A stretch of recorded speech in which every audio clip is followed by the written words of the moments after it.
Morning student. बेटा political science का अपना external policy of India chapter चल रहा है। वेरी शॉर्ट आपने पढ़ लिया। अब शॉर्ट क्वेश्चन में इसके आपके साथ डिस्कस करने जा रहा हूँ। List and four directive principle of state policy given in the constitution of India for the promotion of international peace and security.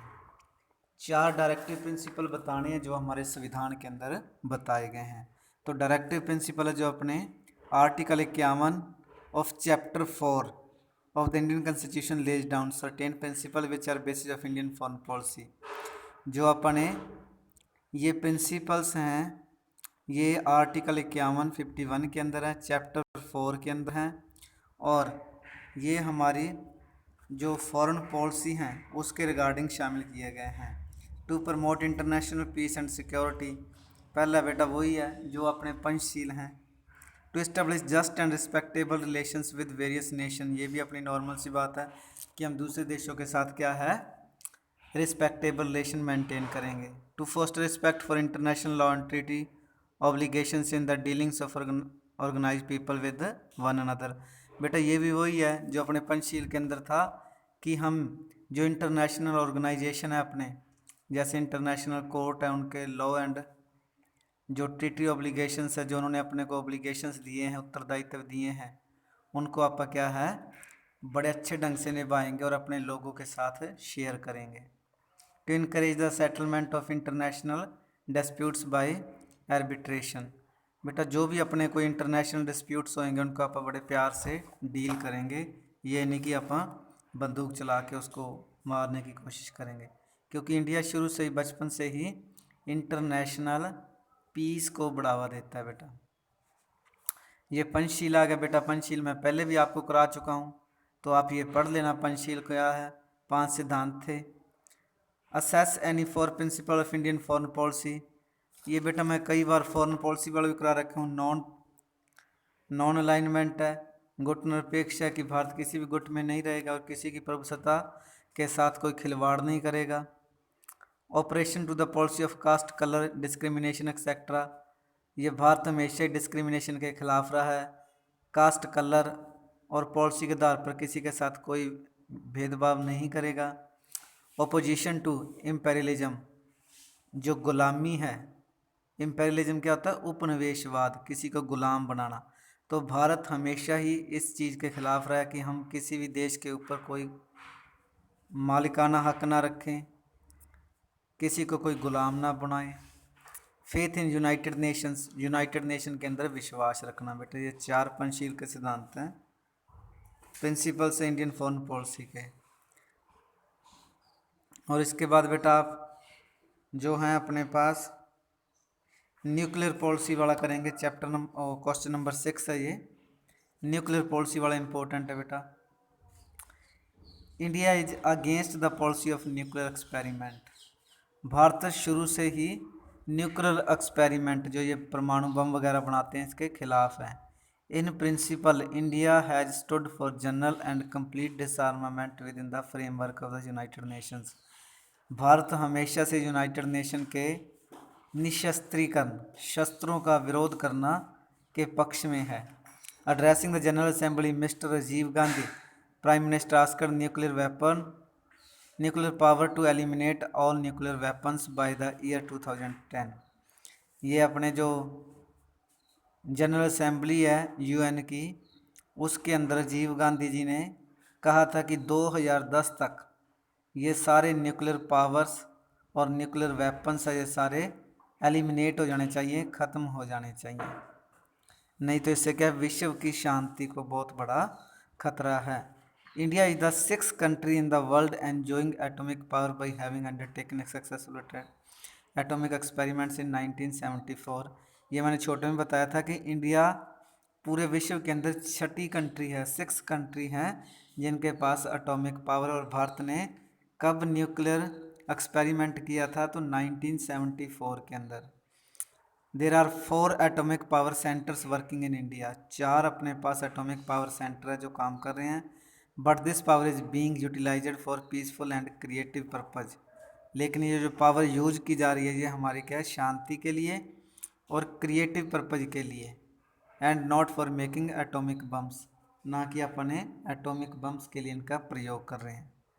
After India conducted nuclear treats in May 1988, United States and other countries urged India to sign CTBT unconditionally, but India reiterated its stand that since the treaty of discriminatory, it is not acceptable. CTBT क्या है? America ने भारत के सामने request की थी कि इसके ऊपर साइन कर दो बिना किसी कंडीशन के, लेकिन भारत को ये जो पॉलिसी लगी है भेदभाव वाली लगी, इसलिए भारत ने इसमें साइन करने से इनकार कर दिया। बेटा वही क्वेश्चन है जो बार बार रिपीट हो रहे हैं। बेटा discuss the main irritants between India and China. बेटा ये कितनी बार आ चुका क्वेश्चन पहले ही। India and China have a controversy over the McMahon line. McMahon line के ऊपर भारत और चाइना के बीच डिस्प्यूट है, कंट्रोवर्सी है। The border line between India and China के अंदर ये LAC line of actual control जो आज भी इसका डिस्प्यूट चल रहा है। बेटा China invaded India on 20 October 1962 and later unilaterally declared ceasefire on 21st November 1962, but China was able to capture thousands of miles of India। ये 1962 के युद्ध के दौरान क्या था? भारत की हजारों एकड़ ज़मीन के ऊपर चाइना ने कब्जा कर लिया था। China entered into military alliance with Pakistan, Bangladesh and Myanmar. China ने क्या किया है? उनके साथ सैन्य समझौता कर लिया, पाकिस्तान के साथ, बांग्लादेश के साथ, म्यांमार के साथ। These agreement pose a great threat to the security of India. इस एग्रीमेंट ने भारतीय जो सिक्योरिटी है, सुरक्षा, उसके लिए सबसे बड़ा खतरा है ये। China always support Pakistan against India. China Pakistan को भारत के खिलाफ हमेशा सपोर्ट करता है, यूज करता है। तो बेटा ये सारे आपने देख लिए होंगे। Highlight the development Indian nuclear power.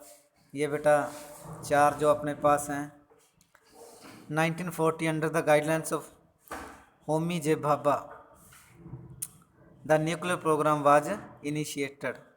The first nuclear explosion was undertaken by India in May 1974। ये बार बार वही आ रहा है कि भारत ने पहला न्यूक्लियर एक्सपेरिमेंट कब किया? तो 1974 के अंदर किया था, May 1974 के अंदर। The second nuclear explosion was undertaken by India इन 1988। दूसरा कब किया था? 1988 के अंदर किया था। In India signed civil nuclear treaty with USA in 2005। India ने साइन कर लिया सिविल न्यूक्लियर ट्रीटी के ऊपर, जो कि USA के साथ 2005 के अंदर। इसके बाद बेटा ये क्वेश्चन है, before 1971 which two reason were the source of resentment among the people of east Pakistan. के साथ कौन से दो कारणों के कारण झगड़ा होता था? बिफोर 1971 फॉलोइंग टू रीजन्स कौन कौन से? East Bengal was not given fair treatment by the ruler of Pakistan and it was made virtually a colony. जो ईस्ट बंगाल था इनका, जो आज बांग्लादेश के नाम से है, इनके ऊपर जो पाकिस्तान की सरकार थी, पाकिस्तान के रूलर थे, इनके ऊपर बिल्कुल भी ध्यान नहीं देते थे और इसको अपनी एक कॉलोनी मानते थे वो। और the people of east Pakistan resented the domination of western Pakistan and in imposition of Urdu language. जो बेटा ईस्ट पाकिस्तान था, resented the domination of western Pakistan, वो उसके डोमिनेशन को बिल्कुल भी वो नहीं करता था, पसंद नहीं करता था, and imposition of Urdu language, और ऐसा लगता था कि उर्दू लैंग्वेज उनके ऊपर थोपी गई हो। और तीसरा बेटा, in an election held early in 1971 in Pakistan, Sheikh Mujibur Awami League got majority in Pakistan parliament, but he was not called it to the form of government and instead was arrested. उसको अरेस्ट कर लिया गया था, क्योंकि पाकिस्तान के अंदर बेटा ज़्यादातर जो मिलिट्री पावर है वही हावी रही है, जिस वजह से उसका प्रॉपरली विकास नहीं हो पाया है। Describe any two major objectives of Nehru's foreign policy. बेटा कितनी बार आ गया है? To preserve sovereignty of the country and protect territorial integrity. तो बेटा इसके अंदर क्या है कि जो प्रभुसत्ता है देश की, उसकी सुरक्षा करना और राष्ट्रीय एकता को बढ़ावा देना। To promote rapid economic development, जो अपने आर्थिक विकास है उसको बढ़ावा देना। The foreign policy of India was set up by Jawaharlal Nehru. He played a significant role in implementation of these policies from 1946 to 1964। ये बेटा सारा पिछला ही है जो आपने पढ़ लेना है। Explain the circumstances that forced the Tibetans to leave China, highlight Indian role. ये जो तिब्बत कंट्री थी, बौद्ध धर्म वाले वहाँ पर थे, उनको मजबूरन छोड़कर जाना पड़ा तिब्बत को चाइना के डर से। तो इसके ऊपर नोट लिखना है अपने। Indians policy of contentment cross its limit when India gave its extra territorial rights enjoyed in Tibet to China by signing a trade agreement on 20 April 1954 के अंदर। भारत ने तो उनको क्या किया, पूरी आज़ादी दे दी अपना एन्जॉयमेंट के लिए, लेकिन जब चाइना ने इनके साथ समझौता किया, व्यापार का समझौता किया, both the countries at the time of agreement express their faith in the principle of Panchsheel. दोनों कंट्रियों ने क्या किया था उस टाइम, तिब्बत वालों ने क्या किया था कि हम पंचशील के सिद्धांत के अंदर विश्वास करते हैं। चाइना भी कहता है हम पंचशील के सिद्धांत के अंदर विश्वास करते हैं। There was an armed uprising in Tibet protest against China's infiltrations in 1958 के अंदर क्या था, चाइना ने अपनी सैन्य शक्ति का प्रयोग किया। Chinese forces suppress the movement, उन्होंने दबाया। In 1959 the Dalai Lama crossed over to India border and sought asylum under the Indian government. Large number of Tibetans had also sought refuge in India। ये सारे भारत के अंदर आके बस गए।